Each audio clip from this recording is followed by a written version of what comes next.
मशरिक़ वस्ता में जारी कशीदगी ने अमेरिका और ईरान को भी लपेट में ले लिया। ईरान और अमेरिका में जारी कशीदगी जंग में बदल गई।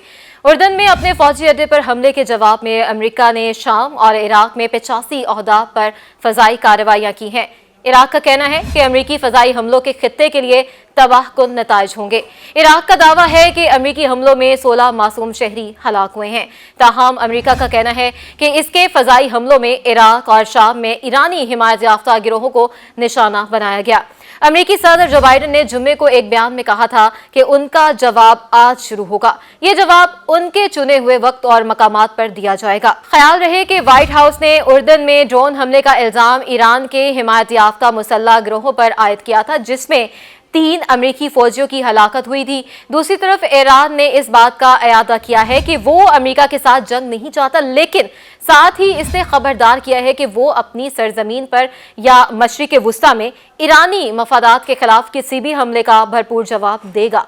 ईरान के सदर इब्राहिम रईसी ने जुम्मे के रोज इस मौक़िफ़ की ताकीद की। उन्होंने कहा कि वो कोई जंग शुरू नहीं करेंगे, लेकिन अगर कोई मुल्क या जालिम ताकत जारहियत की कोशिश करेगी तो ईरान भरपूर जवाब देगा। ईरानी सदर का बयान इन इतलात के बाद सामने आया कि अमेरिका शाम और इराक में ईरानी अहदाफ पर हमलों की मनसूबाबंदी कर रहा है। इसराइल की जानिब से हमास के हमले के जवाब में गजा में बड़े पैमाने पर फौजी ऑपरेशन शुरू करने के बाद से ये पहला मौका था कि कोई अमेरिकी फौजी हलाक हुआ, जिसने खित्ते को एक वसी तर तनाज़े के करीब पहुंचा दिया है। अमेरिकी सदर जो बाइडन ने इस हमले का जिम्मेदार ईरान की हिमायत याफ्ता मलेशिया को ठहराया था। जुमेरात को अमेरिकी वज़ीर दिफा लॉयड ऑस्टिन ने कहा था कि हमले में इस्तेमाल होने वाला जो ड्रोन है असल में ईरानी था। लॉयड ऑस्टिन ने यह भी कहा था कि 7 अक्टूबर से खित्ते में ईरानी हिमायत याफ्ता मलेशिया ने 160 बार अमेरिकी अड्डों और फोर्सेस को निशाना बनाया है, मगर इनमें से बेशतर हमले बेअसर रहे हैं। ईरान ने बारहान इल्जामात की तरदीद भी की और कहा कि इलाके में मौजूद अक्सरियत पसंदों को तेहरान से इनके अहकामात मौसूल नहीं होते। बिलाखिर हफ्ते के रोज अमेरिका ने शाम और इराक में अक्सरियत पसंदों के 85 के करीब ठिकानों को निशाना बनाया। इससे कबल अमेरिकी वज़ीर दिफा ने कहा था अमेरिकी हमला कसीर जहती होगा जो कई दिनों तक जारी रह सकता है। इस हमले में इराक और शाम में ईरानी मफादात और ईरानी हिमायत याफ्ता गिरोहों को निशाना बनाया जा सकता है, लेकिन अमेरिकी हुकाम किसी भी ऐसी कार्रवाई से गुरेज करना चाह रहे हैं जिससे खित्ते में जंग के फैलने का खतरा हो।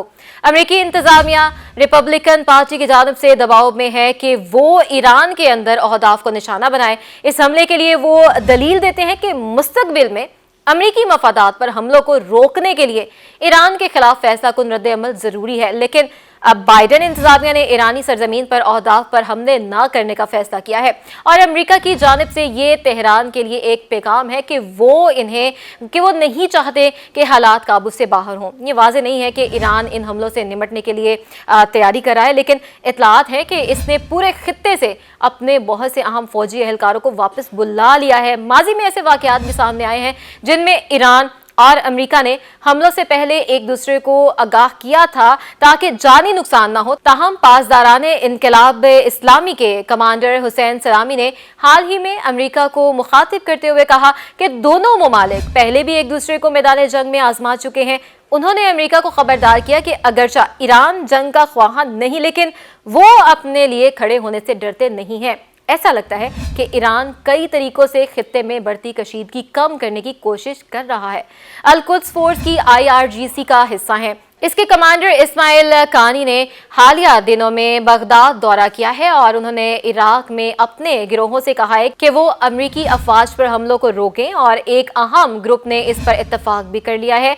उधर हिजबुल्लाह ने भी ऐलान किया है कि इसने ईरान की दरख्वास्त पर अमेरिकी अफवाज को निशाना बनाना बंद कर दिया है। इस ग्रुप पर एतवार को अमेरिकी अड्डे पर हमले में मुलव्वस होने का शुबा है, लेकिन दूसरे ग्रुपों ने वाज़ेह किया है कि वो अमेरिकी अफवाज को खित्ते से निकालने के लिए अपने हदफ के हसूल तक हमले जारी रखेंगे। इन बयानात से लगता है कि ईरान इन गिरोहों को माली अस्करी इमदाद फराहम करने के बावजूद इन पर मुकम्मल असर व सोख नहीं रखता, लेकिन इससे अमेरिकी इदारों पर कोई असर नहीं पड़ेगा। अमेरिकी वज़ीर दिफा लॉयड ऑस्टिन ने कहा कि वो हमेशा लोगों की बातों को सुनते हैं और फिर इनके फाल को देखते हैं। बज़ाहिर ईरान वसी तर इलाकाई जंग में मुलव्वस होने से बचने का ख्वाह है, लेकिन इसके लिए कशीदगी से दूर रहना इंतहाई मुश्किल है। ताहम ईरान के रद्द अमल का दारोमदार ईरानी रहबर आला आयतुल्लाह अली खामनाई है। पासदारान इनकलाब के जरिए मशरिक़ वस्ता में ईरान की पॉलिसियाँ वही मरतब करते हैं, लेकिन अब तक वो इस मामले पर खामोश हैं। वो जानते हैं कि ईरान और अमेरिका का बराबर का मुकाबला नहीं, लेकिन वो ये भी जानते हैं कि पासदारान इनकलाब अमेरिका के लिए खित्ते में परेशानी का बायस बन सकती है। उर्दन में अमेरिकी बेस पर हमले के बाद जो बाइडन इंतजामिया अमेरिका के जवाब में ताख़ीर पर तनकीद और दबाव की जद में रही है। ताहम खारजा पॉलिसी के माहिरीन का ख्याल है कि इस ताख़ीर ने ईरान को ये मोहलत दी कि वो अपने दस्ते वापस बुला सके और अमेरिका और ईरान के दरमियान मज़ीद तनाव से बच सके।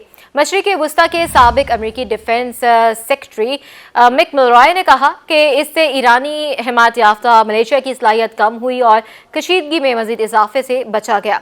ये ज़रूरी नहीं कि इससे मुस्तकबिल में ड्रोन हमलों से बचा जा सके। उनका कहना है कि इसका असल फ़ायदा यह है कि अमेरिका और ईरान के दरमियान बराह रास्त जंग के ख़दशात ख़त्म होंगे। Arab gulf states institute of Washington के फ़ियो हुसैन एबिश का कहना है कि ताख़ीर से बज़ाहिर अमेरिका ने ये इंदिया दिया कि वो ईरान के अंदर हमला नहीं करेगा।